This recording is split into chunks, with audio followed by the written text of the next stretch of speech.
Assalamu alaikum. Maha Sarfraz here from the platform of Study Diva Academy. Today we will discuss a lecture of current affair.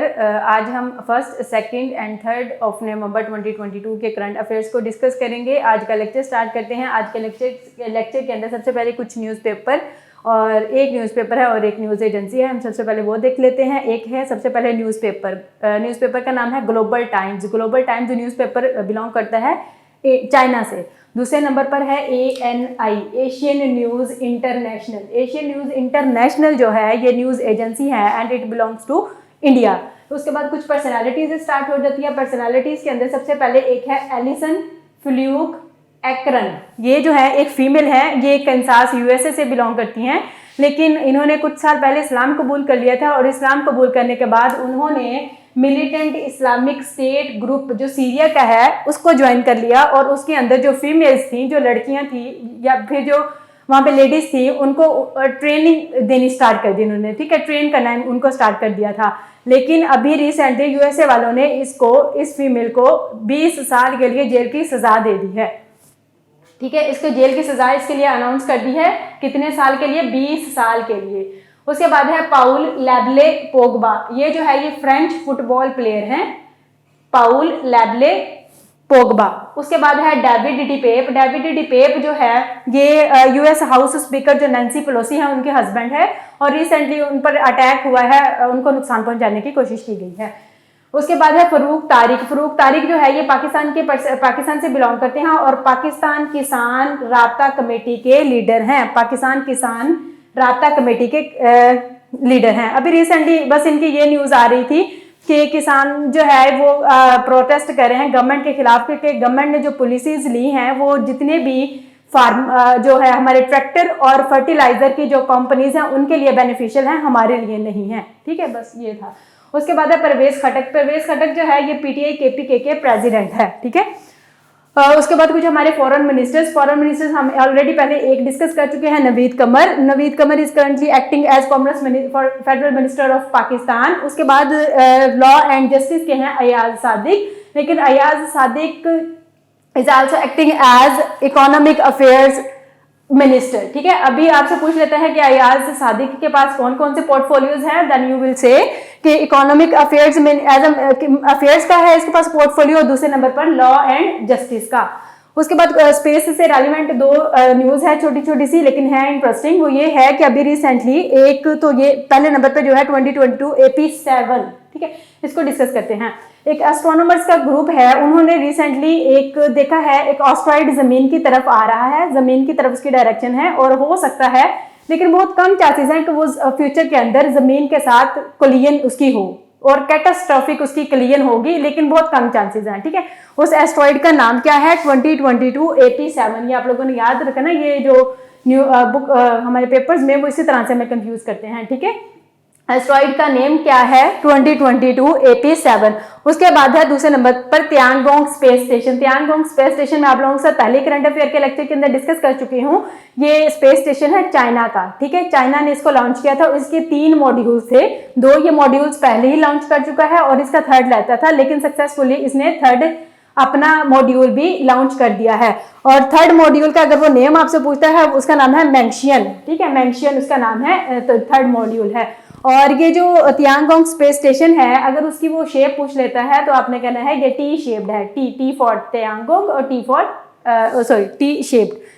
उसके बाद है international space station से China को कब exclude किया गया था? 2011 के अंदर. ठीक है, 2011 के अंदर इंटरनेशनल स्पेस स्टेशन से चाइना को एक्सक्लूड किया गया था. और तियानगोंग स्पेस स्टेशन कब लॉन्च किया गया था? 2021 के अंदर.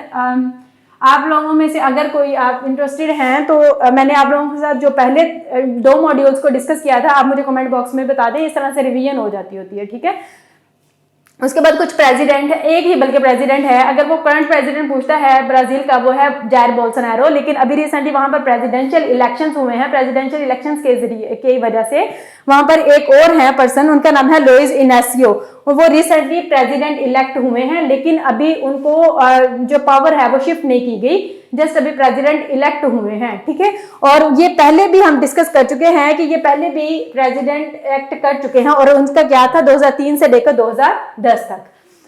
उसके बाद कुछ मिसलेनियस क्वेश्चंस है और बड़े इंटरेस्टिंग मिसलेनियस क्वेश्चंस है। वो ये है कि यूनाइटेड नेशन की जो एक ड्रग एजेंसी है उसने रिसेंटली कहा है कि अफगानिस्तान के अंदर जो ओपियम पॉपी के अंडर कल्टीवेशन जितना भी एरिया है, अगर हम लास्ट ईयर से कंपेयर करके देखें इस साल का, तो तकरीबन उसके अंदर 32% का इजाफा हुआ है। ठीक है, तो हालांकि ये जो तालिबान की गवर्नमेंट आई है उन्होंने इसको बैन भी किया था, लेकिन बैन करने के बावजूद वहां पर 32% इजाफा हुआ है कल्टीवेशन एरिया का। कल्टीवेशन एरिया का आप लोगों को एक दफा बता देती हूँ कि जितनी जो हमने क्रॉप ग्रो करनी होती है उसको जितने एरिया पे हमने ग्रो करनी होती है उसको हम कहते हैं कल्टीवेटेड एरिया, आप यूँ समझ लें। ठीक है, और दूसरे नंबर पे इसी से रेलिवेंट क्वेश्चन है, अगर आपसे पूछ लेता है कि दुनिया का बिगेस्ट ओपियम प्रोड्यूसर कौन सा है, then you will say Afghanistan. ठीक है, दूसरे नंबर पर मिसलेनियस क्वेश्चन ये है कि हमारे जो पाकिस्तान की गवर्नमेंट है और जो रशिया की गवर्नमेंट है उसके दरमियान में एक डील हुई है, उस डील के नतीजे में हम पाकिस्तान वाले रशिया से वीट को यानी कि गंदम को इंपोर्ट करेंगे। उसके बाद है 6th नंबर पर कनाडा।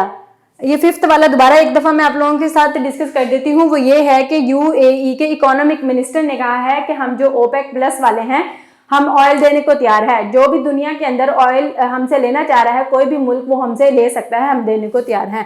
उसके बाद है कनाडा कह रहा है, कनाडा की भी रिसेंटली रिपोर्ट आई है, वो ये कह रहे हैं कि हम अपने मुल्क के अंदर इमिग्रेशन जो है उसको इंक्रीज करना चाह रहे हैं।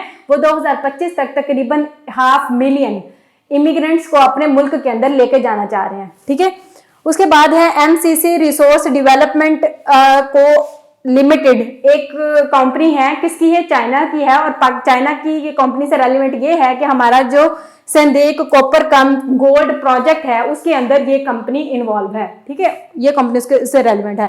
उसके बाद हमारे जो प्राइम मिनिस्टर साहब हैं शहबाज शरीफ, ये कब पहुंचे थे चाइना के अंदर, 1 नवंबर 2022 को, और ये 2 दिन के थे वहाँ, 1 से लेकर 2 नवंबर तक वहां पे इन्होंने स्टे करना था। और आप लोगों ने ये याद रखना है कि 1 नवंबर 2022, क्योंकि अभी रिसेंटली एक पेपर हुआ था उसके अंदर उन्होंने पूछा था कि प्राइम मिनिस्टर जो इमरान खान साहब थे वो कब रशिया में, किस डेट को वो वहां पे लैंड किया था उन्होंने रशिया में, तो इसी वजह से आप लोगों ने ये भी याद रखना है। उसके बाद है हमारे 9th नंबर पर अपर साउथ वजीरिस्तान जो है, ये अभी रिसेंटली हुआ था ना, तो इसका मैंने आप लोगों को बताया था। तो वो कह रहे हैं अभी इसका नाम चेंज करने लगे हैं, महसूद डिस्ट्रिक्ट इसका नाम करने लगे हैं।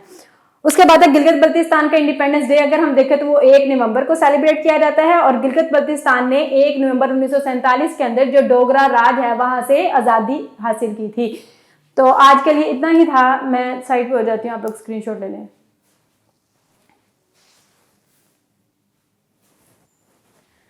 Okay, thank you so much, Allah हाफिज़।